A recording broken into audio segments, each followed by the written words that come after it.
Hello friends, நான் மீஷோவில் இந்த வெஜிடபிள் ஸ்டோரேஜ் பாக்ஸ் வாங்கியிருக்கேன். Set of 6 276 rupees.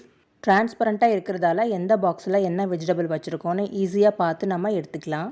நீளமாக ரெக்டாங்கிள் ஷேப்பில் இருக்கிறதால ஒரு பாக்ஸ் மேலே ஒரு பாக்ஸ் நம்ம அடுக்கி வச்சுக்கலாம். ஸ்பேஸும் நமக்கு அந்தளவுக்கு ஆக்குபை பண்ணாது. வீட்டில் எப்போவுமே நம்ம காய்கறிகள் ஸ்டோர் பண்ணும்போது இந்த மாதிரி பச்சை மிளகாய், கத்திரிக்காய் இதுக்கெல்லாம் நம்ம காம்பு பகுதியை கட் பண்ணிவிட்டு ஸ்டோர் பண்ணணும். அப்போ தான் சீக்கிரமாக கெட்டு போகாமல் ரொம்ப நாளைக்கு வரும். கேரட்டும் அதே மாதிரி தலைப்பகுதியும் அடிப்பகுதியும் கட் பண்ணிவிட்டு ஸ்டோர் பண்ணுங்கள். முதல்ல கெட்டு போகிறது அந்த பார்ட்டு தான். அதை கட் பண்ணிவிட்டு நம்ம ஸ்டோர் பண்ணும்போது இன்னும் கொஞ்சம் நாளைக்கு வரும். அதே மாதிரி கொத்தமல்லியை ஸ்டோர் பண்ணும்போதும் வேர் பகுதியை கட் பண்ணிவிட்டு வைங்க. வேர் பகுதி இருந்தால் சீக்கிரமாக கொத்தமல்லி கெட்டு போயிடும்.